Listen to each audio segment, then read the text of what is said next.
Welcome to another edition of Women's History Month, hashtag Choose to Challenge with the amazing Sammy Blindell, coming all the way from the UK. Sammy, good morning and welcome. Thank you so much for inviting me. I'm really excited to dig into the topic that you've got today. Thank you. Well, we're not going to waste a lot of time, so we're going to jump right in. Sammy, why don't you start by telling our listening audience a little bit about you, what do you have going on, and what's new in your world? Oh, thank you, Luana. Well, literally, we're getting ready to launch Ripplefest, which is a 1-week program that we run at the end of every month. It's the last week of every month. We run it to raise money for causes that really need our help right now, because with the world being in the little bit of chaos that it is, charities and causes can't really act and promote in the same way that they usually would. And so I thought, how can we take a bit of control around that? How can we bring 100 change makers from all around the world and unite and collaborate to share, to grow, to learn, to give back, to pay forward, and to raise money for causes? So I bring movement makers in all throughout the week, and I ask them to nominate a charity. So instead of paying them, we get everyone to pay just £8 to be a part of it and collect it all in at the end of the week. And then we give those to the charity. So it became so popular. We now run it at the end of every month. It's become something that's building a really good tribe. So it's amazing. So we've got that going on at the moment. It's all about, how do you decide what ripple it is that you want to make in the world? And then we work on that for a week, getting your voice out. And that's why I love the topic you've got today, because it is all about your voice and celebrating being able to share that voice. And what a great time we are in to decide what that ripple of impact is we want to make, and then to get it out there, to master that message and share it. Yes, thank you. And I love what you're doing with the ripple effect. And I have to get my little pendant. You do. You can get them from onedropmovement.com. I'll send it over. It should take about a week to get to you because you're in the States, and I'll be sending it from England, but they usually take about 7 days. Okay, thank you. Yes, I will. I'll make my order. Yes. So tell us a little bit about Women's History Month, what it means to you, why it's so important to recognize women and the shoulders that we stand on, but also what it means for us as women today to celebrate and recognize the accomplishments of each other. Such a beautiful movement, isn't it, to bring women together for the purpose of co-creation and collaboration and unity. That's everything that we stand for here, and especially the championship of each other at all times. I think that's something that is something we could all be doing that little bit more. I know that certainly over the last 12 months, everybody's had to get on, and people have had to keep the lights on. Other people have had to pivot. Some people have had to reinvent and some people have had to just stop what they're doing altogether and say, do you know what, actually this is a great time to reignite some of the dreams that I had when I was younger. And what I love about bringing women together specifically is that there's a community gene that is just, I think, born into women.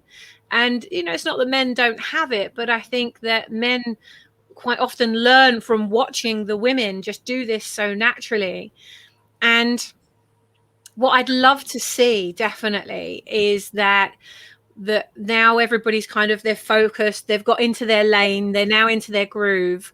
I'm feeling there's quite a lot of people that are really working on their own again, and it's time to start collaborating. It's like the tide, like one drop. It's like the tide, everybody went out and now we're coming back in, and then they go out and then they come back in.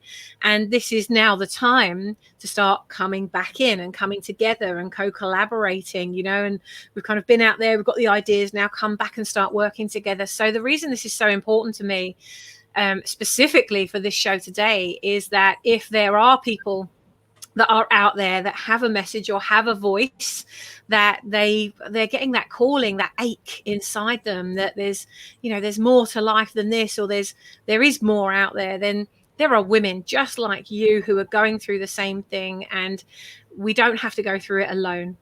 It's a long, hard, lonely route when we try and go it alone. And especially if like me, I come from a really strong line of very independent women. And that can be a curse as much as it is a blessing, because we become so independent. We don't ask for help. We don't reach out for help, or we feel like that's weakness or a failure or something. And it's like, oh my gosh, like now what I'm seeing is the most vulnerable are the people who are getting the most support. They're growing the fastest. They're accelerating where they're getting to. So this is such an important conversation. I think now is the time that if we've started to kind of get lonely in our missions, now's the time to bring it back in. That's why it means so much to me right now. And I love that. And we've all heard the saying, by yourself you can go far, but together we can go so much farther.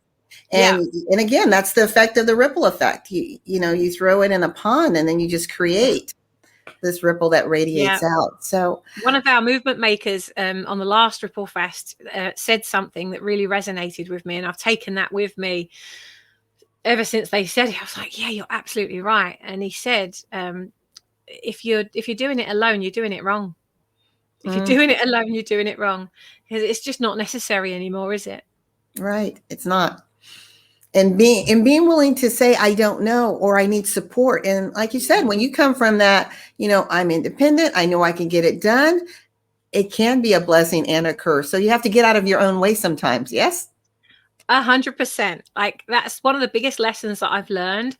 I built 10 companies now, and there are times when I've really felt like I'm pushing that wheelbarrow uphill.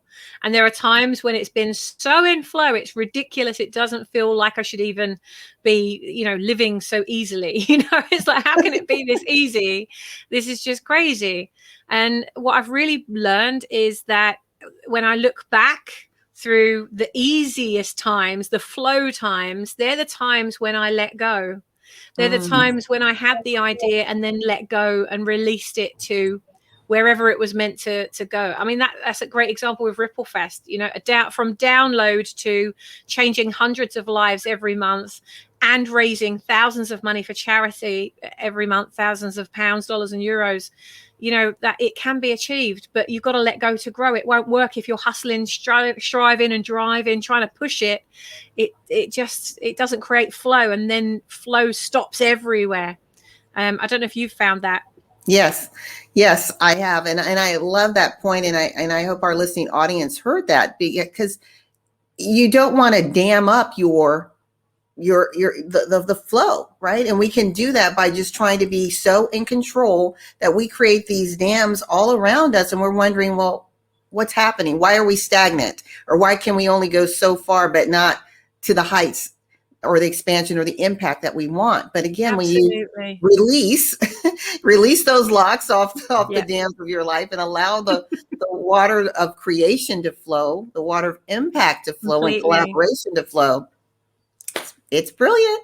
It's just that ripple of impact, isn't it? It's funny because we sold everything last year just before lockdown, the first lockdown. So we bought a boat. We just wanted complete freedom. And I'm such a water baby. I'm an Aquarian. I don't know if that's got anything to do with it, but I just love the water, anything to do with water. And I always wanted to live by the water. And when Greg suggested, well, why don't we get a boat? It was like, oh my God, we could live on the water. That's even more amazing. And so I'm coming live to you from the Ripple Makers boat now. But what's really interesting that as you're saying that is when you're on a barge, which we're on, and you want to get somewhere, you have to open the locks. So you have a lock keeper, and you have to open the lock to be able to let the boat through. And when you think about that as an analogy, right, you've got to open the idea. You've got to open the idea. You've got to take the brakes off. You've got to take, and the other thing that happens when you go through a lock, and I don't know if you've ever been through one, but when you go through a lock, what happens is you've got these big gates and you can't see under the water, but there's a huge amount of gate that is stopping one unit, one big mass of water meeting the other mass, right? So what happens is, just got a frog in my throat then. What happens is, it doesn't allow you to just open the floodgates. You don't open the floodgates. What you do is they've got these little panels under the water. You can't even see them. And you some of them are manual and you have to put your elbow grease into it and you have to unlock it that way. And others, you just press a button and it goes and you have to wait for it. And it goes really slowly, but you can't see it. But what happens is as the gate under the water starts to rise, you start to see that the water is gently, it's like it's nourishing, it's nurturing, and you can see the water just slowly rise. And when you're on the boat, you can feel it rising and you can feel the ripple of impact is literally taking you up. And if you think of that as how we as women can collaborate, we don't have to be that tsunami. We don't have to flatten each other. You don't have to shout the loudest. You don't have to be the strongest. You can create a gentle undercurrent that rises everybody. And that to me is the most beautiful way that we can co-create, especially as women. I think that's the most powerful way, is to it's almost like if you're shouting, you've already lost. Yes. It's the quietness, it's the stillness, it's the being the brand rather than the doing, the branding. That I think that's what creates the gentle undercurrent of the trust currency and the credibility and the way that we can really nurture, and everybody rises then. That's a really powerful thing. Yes, I always love your analogies, and I think it just helps to make your message resonate even more with our listeners. So when we think about the theme this year for International Women's Day, Women's Month, it's hashtag choose to challenge. When you hear those words, what does that mean to you? Choose to challenge. What I really hear is courage. Choose to challenge. I think many people could maybe see the word challenge as confrontational. I see it as courageous. Choosing to challenge is challenging our own beliefs. You don't have to challenge someone else.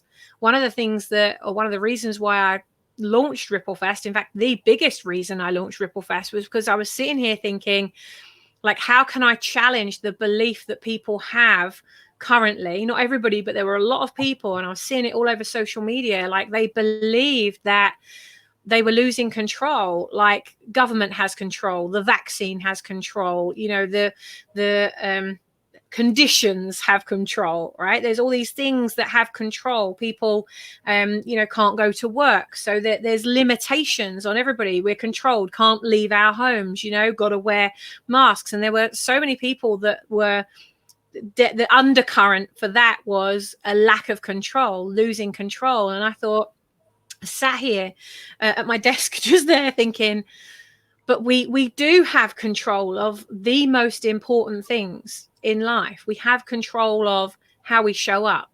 We have control of how we impact. We can choose. We can choose to challenge our beliefs about how generous we are, how gracious we are, how grateful we are, how much of an impact we can have on others. We get to challenge those things. We definitely get to challenge those things. And I sat here and I thought, if I can bring just 100 people together who are choosing to change and choosing to challenge the world that we're in now and choosing to be a part of building the world we want to live in, if I can bring 100 of those people together who might not even have a clue what their idea is, they might not even have a business, they might just have something that's burning inside of them that they want to explore, thought, how could I help them to get control of that thing within themselves? Because other things might have a loss of control or a lack of control, but we can control this and we can control the things that we do. And so I thought, if we control who we are, if we take control of owning our identity, then we take control of how we own our value. And when we own who we are and we own our identity, like, what is my one drop? We've got, my mission is to get 1 million one droppreneurs collaborating, like wearing a one drop that shows the solidarity that we are all in this together. And yet each one drop might look the same, but every single one has a different personality because of the personality and the values that each person brings to it. So when we own our identity and we own our value, then we can own our gift. And when we own our identity and our value and our gift, that's when we can own the impact we're here to make. And when you own those four things, then you can own your lane and own the brand that you want to be in the world. And I think if we can just take control of those things, actually the ripple effect that's created by 100 people. Well, what if 100 people went out and they had that ripple effect on 1,000 people each? And then those 1,000 people were a ripple effect for those people. So we're creating a generational change by choosing to challenge who we are, how we're showing up, how we make that impact on others, how we bring our gift to the world, how we value ourselves, how we portray ourselves, and how we show up in a way that supports somebody else to be their own one drop without judgment, without fear, without placing our limiting beliefs on other people. So I when I see choose to challenge, I think that's about courageously owning who we are, good, bad, and ugly, and choosing to make a change to those things that we'd like to see happen in a different way. You know, I love the poem. I've spoken about it in a few interviews over the last few days, called The Dash by Linda Ellis. If you go to Google, type in Linda Ellis, The Dash. And, you know, she talks about there's the day you're born, there's the day you die, and there's a little dash in between. What do you want that to stand for? What do you want your one drop to have stood for? Because you do get to choose to challenge that. I wonder what would happen if you did that today. That's so beautiful. And as you said, it first starts with understanding who you are, embracing that identity, and then creating those building blocks, or start throwing those pebbles out to create that ripple effect throughout the world. I love that. So 2 more things before we end today. One of the things within the U.S., it is our 101st anniversary of our women's right to vote. And they wanted to extend it into 2021 because of the pandemic last year. But I know that the UK, your women received the right to vote 2 years prior. So when we're thinking about, and this isn't a political posturing at all, but when you think about what the vote represents, it represents us exercising our voice for a particular matter. What would you like to tell women today about being secure in stating your voice, stating your truth, your authenticity? Well, I think if we don't, who will? That's the key point here, is that think of what women actually went through to be able to vote in the first place. You know, I mean, like the fact that we can vote and we have freedom of speech to a certain extent, I think is, you know, it's just so important. Because there's so often when, you know, I hear people that will say, oh, they went and did that. You know, I've been thinking of doing that for years and they beat me to it. Well, when it comes to voting, it's not as free as that, right? It's not like you can have this idea. You know, I believe that God is giving, you know, an idea to a lot of people at the same time, just to own the fact that someone's going to go and make this happen, right? So if it's not you, then someone else is going to do it. Where it comes to voting, if you don't vote, it could go completely the other way. I mean, we've had a nightmare in the UK with Brexit, just as an example. And like, I don't want to get political either. I don't really follow any of that. But yeah, like with Brexit, you know, the day that they announced the vote that we were exiting, the highest number of Google searches were for what is Brexit. So people actually voted not even knowing what it was. And some people didn't vote not knowing what it was, and then started like Googling it on the day. And you think, wow, you know, like, and I've met so many people who voted to leave, who had no idea of the implications, and they voted to leave based on one factor of the whole thing. And now they are suffering massively, their businesses especially. And now they're saying, wish I hadn't have voted that way, wish I'd have thought about the bigger picture. So I would say that the biggest reason that people should vote is because you contribute to the bigger picture. But at least, like, please look at the vision of the bigger picture before you make that commitment to the voice that you get out in the world, because once you put it out there, you can't take it back. I love that. And that's a very, very powerful statement. Be aware, be informed, and then cast your vote, cast your decision. Yeah. Last question. I'd like you to tell us a little bit about that woman who you personally know, who impacted you in your life, and still her voice is ringing in your ear today. And then tell our audience how they can get a hold of you. You know, my grandma, she still rings true in my ears. She died many years ago, but her passion, her generosity, her healing, her love, I mean, oh, that woman, she just is somebody that I aspire to be or to be.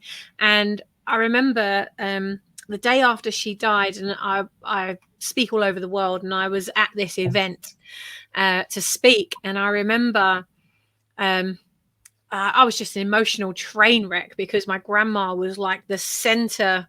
But you know, my mum's amazing. My grandma was the one who brought me up. So I always had that really strong kind of maternal connection to my grandma. My grandma looked after me while my mum went to work. And I remember that day after, and a friend came up to me and said, "I'm really sorry to hear about your grandma." And I said, "Thank you." He said, "Well, can I just ask, was it your mum's mum?" I said, "Yeah." He said, He said, "So, you know, she's a quarter of who you are, right?" And I've not seen it that way. I said, "Yeah." And he said, "Well, seems to me that she actually is still alive. And she hasn't gone anywhere because she's in you. But I've got a question for you. What are you going to do to make sure that that amazing part of your grandmother that still gets to live on through you is going to live, is going to love, and is going to matter in the same way that she did while she was alive?" Wow. Floodgates. Like, I was just like, whoa. And I actually said that at her funeral. I shared that at her funeral. And you know, every day that I wake up and I'm in my one drop energy, it is all to continue the lasting legacy that my grandma, an incredible healer and intuitive, who had people travel from all over to come to her for healing. And when she passed over, and I had somebody came and delivered a message, shall we say, when I was speaking at a different event, and they came up and they said, "You know, I've got a message for you, and I don't know if it makes any sense, but I'm just letting you know your grandma is telling you that she's handing, what did they say? She's handing, it wasn't the torch, I can't remember the word, but she's handing over to you." Yes, yeah, she's handing the baton over to you. And I said, "Right, okay." And I remember thinking, well, I'm not a healer. that's what she really stood for. No, I don't do that. Okay, thank you, you know. And I think in many ways, I'm able to heal, but I just do it a different way. She did it through her hands. I do it through brand. You know, if you can own your identity, it heals where you've come from. And you can turn the mess into the message, and the trauma and the pain. You get to own that. You experience that. You don't ignore that. You experience it. You own it. You don't have to go back there, but you can own it in a way that you can share that message so that other people don't experience the lifetime of pain that you had. And so, my grandma is the amazing, strong, yet soft, you know, powerful, yet love. Like she just had it all. She just had it all. And I'm so grateful to her. And One Drop movement this One Drop stands for everything: gratitude, grace, and generosity. They're the top 3 things that this stands for. And if I ever get out of alignment, as we do, stuff can happen throughout the day. Yes. Technology can go wrong, all of those things. And I just go, okay, what would One Drop do? And I place my hand over my One Drop. What would One Drop do? And I just breathe, and I get back into grace, gratitude, and generosity. And then I'm able to approach every situation from that place, and that creates flow. So I thank love you that. I love that, Sammy. Gratitude, grace, and generosity to create the flow in your life. Sammy, how can individuals get in touch with you and be a part of the One Drop movement? Oh, I'd love that. I would love that. You can go to onedropmovement.com and you can find me there, or Sammy at onedropmovement.com. They're both the same email and web address. You can find me, and I would just be so delighted to support you and all of the people that follow you to find their One Drop and to get out there and start living that One Drop. Start living your life to back up the words you say about how you want to be rather than what you want to do. That would light me up. Thank you so much for inviting me today. Thank you so much, Sammy. And to our listening audience, you have heard from Sammy Blindell from the UK, her thoughts and golden nuggets regarding Women's History Month. # choose to challenge, be the One Drop, be a part of the ripple effect. You will be amazed at how the subtleties can be so transformative in your life and create impact. Yeah. Sammy, again, thank you so very much for joining me this morning. And to our listening audience, as we always say, love yourself, embrace yourself, and whatever you do, celebrate you. Until next time, bye. Bye.